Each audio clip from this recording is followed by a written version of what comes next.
Okay, welcome to the deep dive.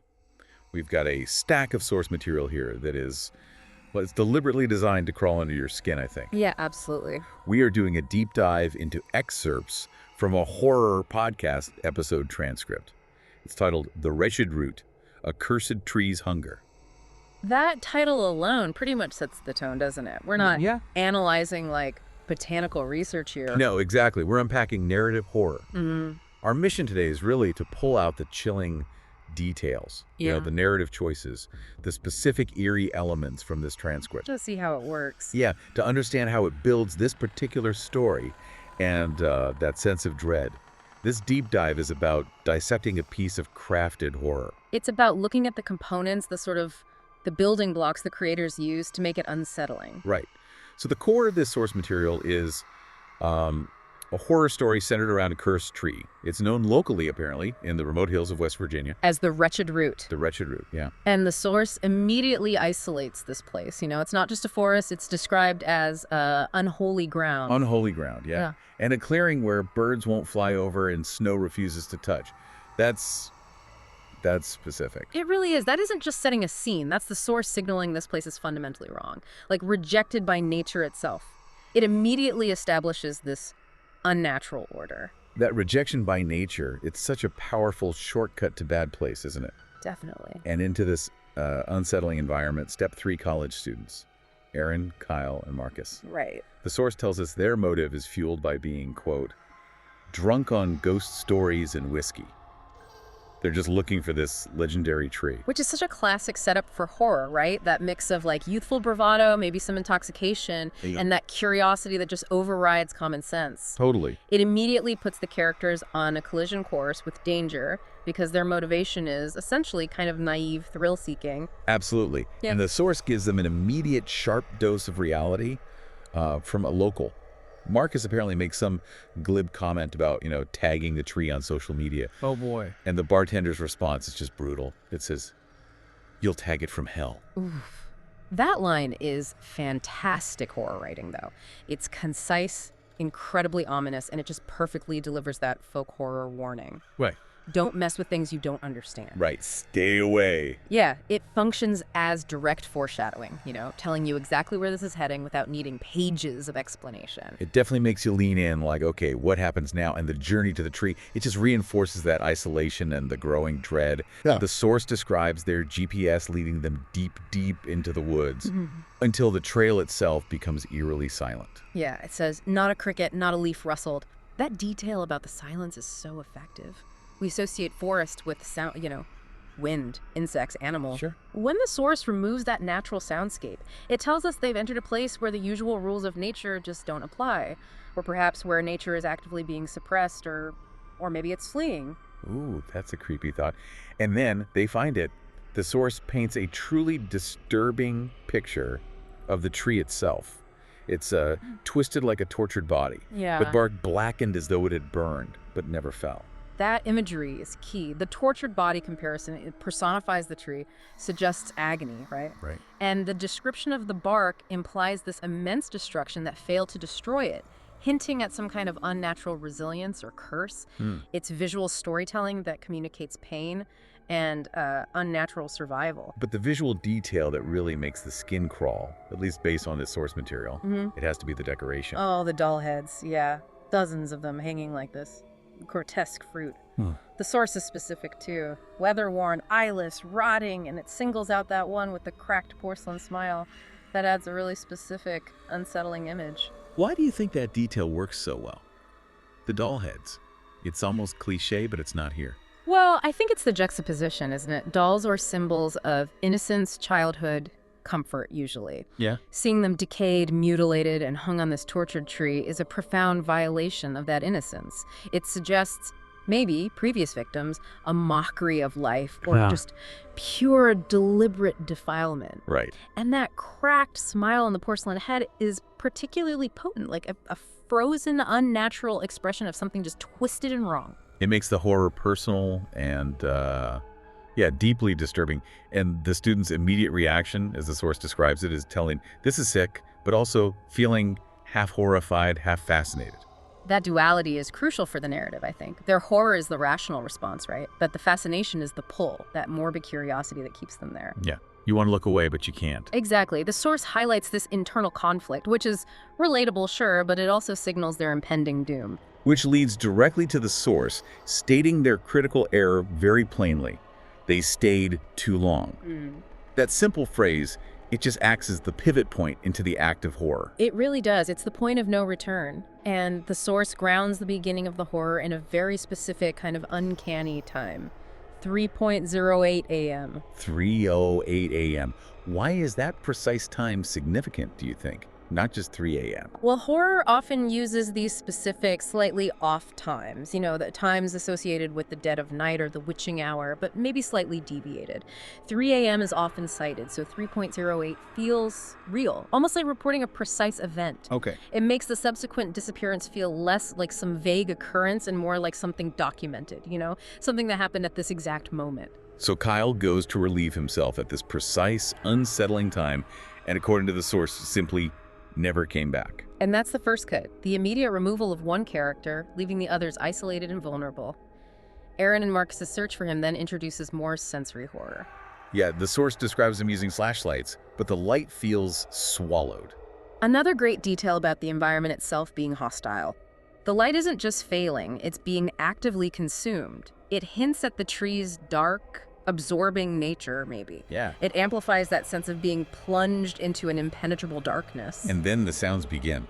The source mentions whispers coming from the tree, a soft chant in no known language. Ooh, auditory horror. That's often deeply unsettling because you can't see its source, right? Whispers are inherently creepy. They suggest secrets or closeness. Yeah, right behind you. Exactly. And the fact that it's no known language makes it feel ancient, alien, unknowable. It gives the tree a voice suggesting this. Malignant consciousness. The terror just escalates so rapidly after that. The source says Marcus drops his flashlight, and the second it hits the dirt, the air turned cold. Environmental shifts. Yeah. Common in supernatural horror. They mark the presence or action of an unnatural force. A sudden unnatural cold is a classic trope suggesting, death, evil, or the draining of warmth and life from the surroundings. Followed immediately by that horrifying visual. A single doll head snapped around. Ugh. That's the source paying off that earlier unsettling detail, see? The doll heads weren't just decoration, they are indicators of the tree's active awareness and power. Right. It's a small, sharp movement, but it confirms the tree isn't just some creaky prop, it's observing them. It sees them. And right after that, Marcus is gone. The source's description is just stark. One blink. Gone. The speed of it just heightens the terror. It wasn't a struggle, it was instantaneous, suggests overwhelming power, or maybe even a non-physical kind of abduction. Yeah. And the detail that's left behind, drag marks in the dirt and his phone still recording, that's crucial. Why is the phone detail important there? Well, it serves multiple purposes, I think. Narratively, it's the found footage element, right? It provides the potential source for the later audio clip, which grounds the supernatural events with a piece of tangible, evidence. Okay, yeah. And it also highlights the suddenness, like, he didn't even have time to drop the phone properly. It was just ripped from him. So now Aaron is alone, caught in this, living nightmare. Yeah. The source describes her attempting to escape, but the forest itself seems to conspire against her. Yeah, it says, the forest kept going, turning, repeating. That line suggests a spatial distortion, like the environment is actively disorienting her, trapping her. Like it won't let her leave. Exactly. It's not just that she's lost. The space itself is acting like a maze, probably controlled by the tree. And then comes, perhaps, the most visceral horror described in the source. She finds Kyle. Ugh, nailed to the tree, arms stretched out like roots. That's a grotesque image. It really is. It presents Kyle not just as dead, but as being transformed, somehow integrated into the tree's structure, his mouth open, empty, eyes rolled white. The empty mouth. Yeah, the empty mouth is a particularly chilling detail, implying something was taken, consumed. The white eyes suggest the life or consciousness has just been completely drained. The source then explicitly describes the tree's actions towards him. It shifts from this implied malevolence to active predation. It says the tree fed on him, and incredibly, that it breathed. Right. This is where the source confirms the tree is an active, biological, and predatory entity, not just some spooky location. Feeding and breathing are actions of living things, Sure. but applying them to a tree in this context is deeply unnatural and horrifying. It solidifies the tree as the central antagonist, not just the place where the horror happens. And the visual accompanying that is just nightmare fuel. The bark pulsed. Something shifted under the surface bones, maybe. Faces. That's the source literalizing the idea of consumption and integration. The pulsing bark suggests, like, circulation, almost like blood. Yeah. And the shifting shapes underneath imply that the tree is composed of or contains its victims. The possibility of seeing faces underneath adds this layer of trapped consciousness to the horror. It's awful. Just as she registers this horror, she finds Marcus again. Standing there, bleeding. Silent. His condition immediately signals something is terribly wrong. I mean, he's injured, obviously, but the silence after his earlier, disappearance or whatever happened, it's unnatural. And his final words, according to the source, are terrifying because they suggest a surrender or, like you said, maybe an assimilation. He smiled and said, "I can hear the roots now," before he lunged. I can hear the roots now. That is such a chilling line. It implies this new form of awareness, a connection to the tree, maybe hearing those whispers Aaron heard, or even integrating with the tree's consciousness somehow. Yeah. His smile and then attacking, it suggests he's not really Marcus anymore, but an extension or maybe a thrall of the wretched root.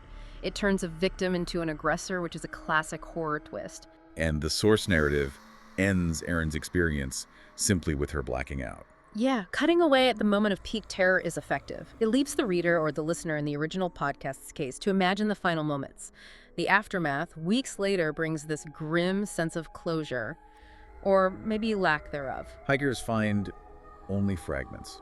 A ripped flannel, some blood, and Erin's phone. Still recording. These are the physical remnants, right? The sort of forensic evidence of the supernatural horror.